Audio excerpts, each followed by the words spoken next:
Yo, what's up, everybody? It is Tuesday, June 25th. All right. For those of you who are wondering where I moved to in Florida, I'm in a very rural area on the west coast of Florida near the Gulf of Mexico. I got literally you maybe hear the crickets in the background. That's like all day long and all night long. I wake up very early in the morning, 4 a.m. to go either running and then I go to my gym. But the sounds of the jungle here, which is what it is, man. It's not very developed here. And I got cow pastures next to me. It's really cool.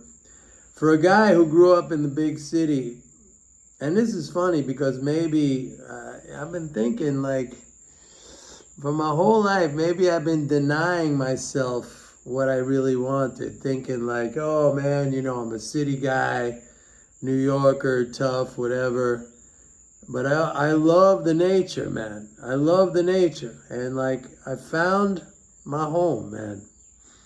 Anyway, enough of that. Let's talk about what's going on.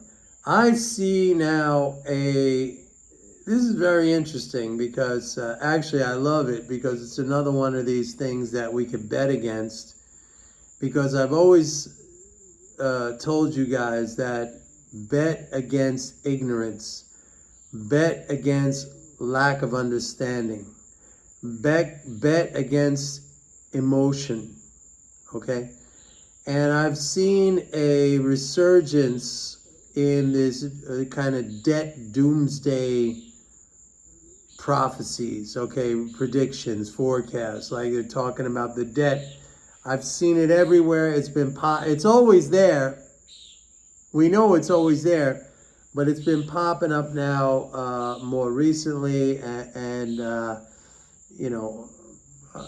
just with more volume. And I like this because one thing we know, that when there's some kind of embedded wall of worry, like in Wall Street, we talk about the market climbs the wall of worry, right? If people are worried and concerned, then the market basically scales that wall. It goes up.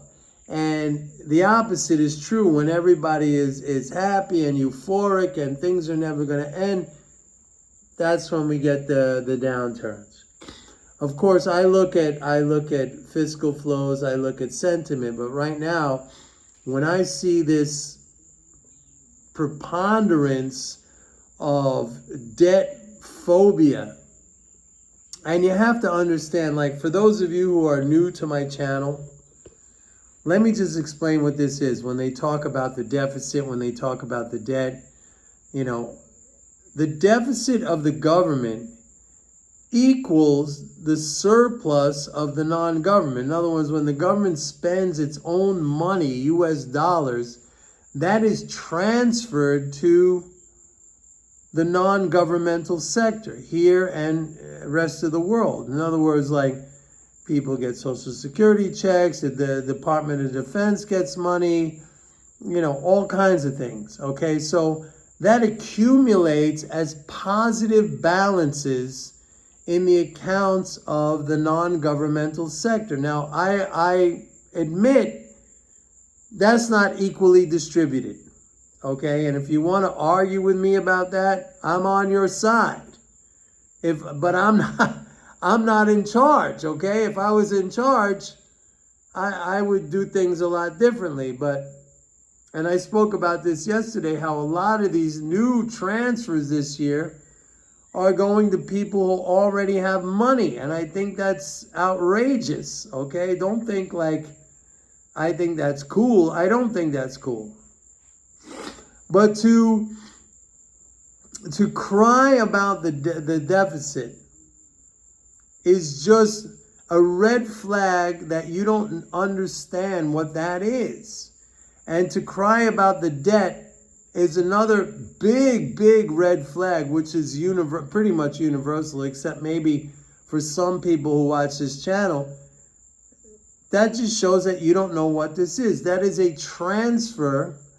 Like they always say, that's going to be a burden on future kids and No, that is a what do they call it? Bequeath. That is a gift to grandchildren, children and grandchildren. Just like in World War II, when they ran up the debt to fight the war, which was, we had to do it because we were in a world war, but it was a crazy way to increase debt because, you could have built capital goods, you could have built infrastructure, you could have helped people, medicine. But anyway, it was transferred to the next generation. The same thing now. Okay? If you want to make an argument that the spending is going to equate to higher inflation, I will go along with you for that if you can prove to me that the economic system is not capable of providing the goods and services which that spending demands. Okay, if you could prove to me, like during the pandemic, you could prove to me that the increase in monetary transfers was going to be inflationary because the supply chain was shut down, I would have totally agreed with you on that. Okay? Folks, we're on the same page here. But if you can prove to me now, in a global economy, which is what it is, okay? Even though they're trying to destroy it. If you can prove to me now that the spending automatically, necessarily equates to a lack of supply, I want to listen to your argument. I want to hear how that's true. And I've said this in the past. If you are a capitalist, if you believe in capitalism, which I think most of you do, okay? And there's goods and there's good and there's bad in capitalism. But if you believe in capitalism, which I think most of you do, then you should also believe in the profit motive. So if the government spends to induce the production of goods and services, there's going to be businesses who want to provide those goods and services because it's going to equate to them higher levels of profits and wealth. That's a transfer to them. The sad thing is this is portrayed so negatively in the media. Somebody's building a house next door.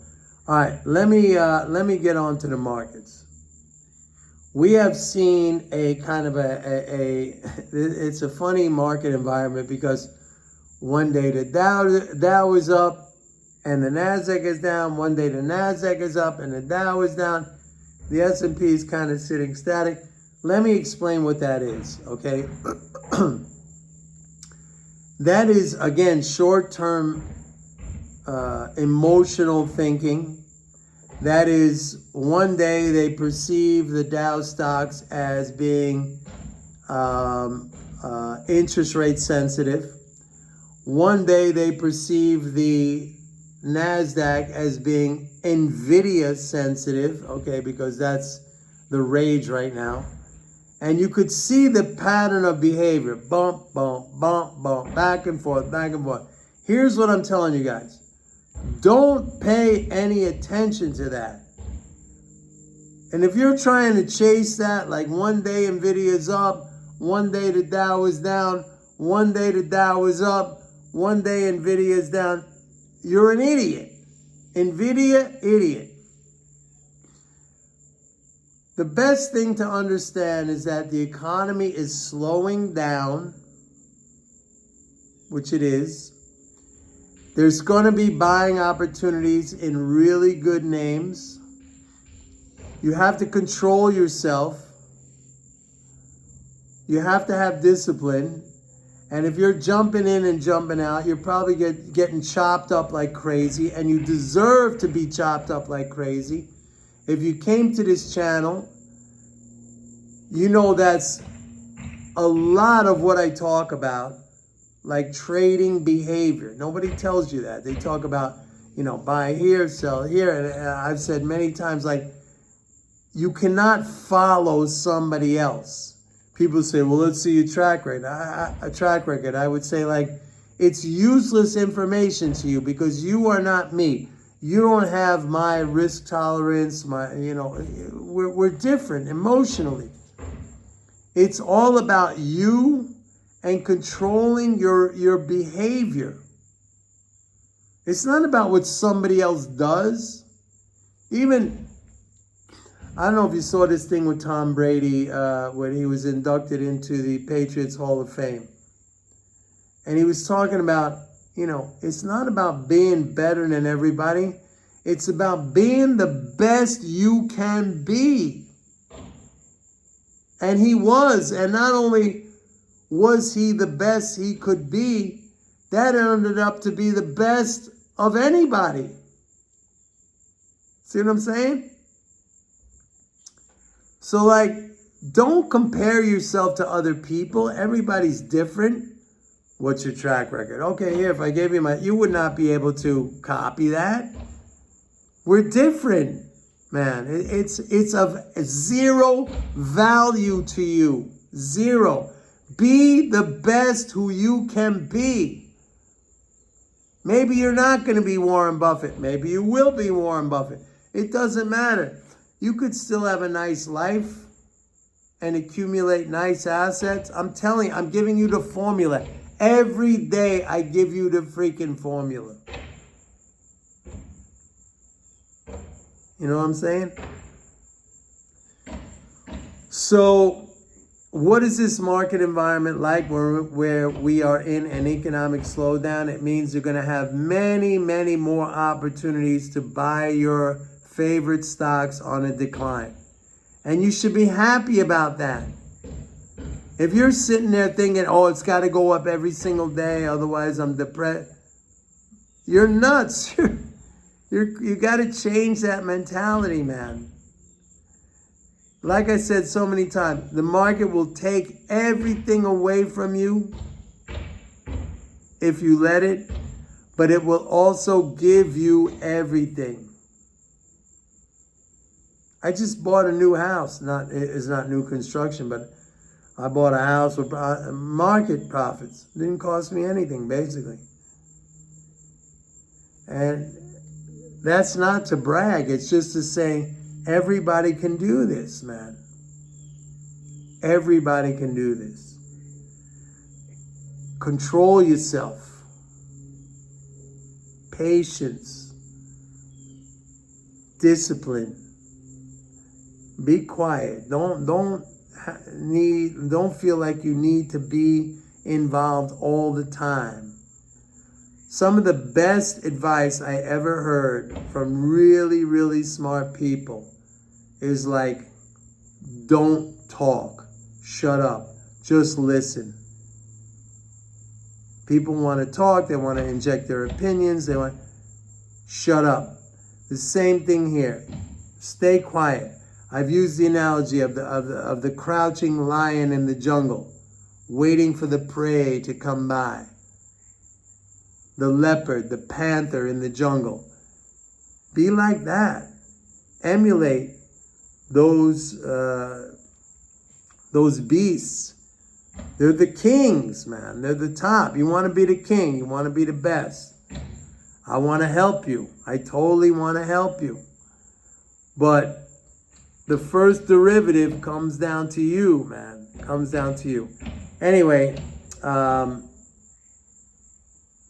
guess that's it for today. Listen, I'm going to say what I always say, and you guys have been really, really nice to me. Thank you so much. Please like and subscribe because it helps this channel a lot. I never asked for that before. I don't know how many years of these videos. I never asked for that.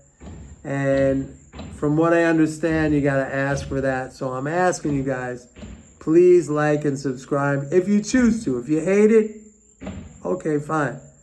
And go to my website, pitbulleconomics.com. Check it out. Try out for a 30-day free trial of MMT Trader. Bye.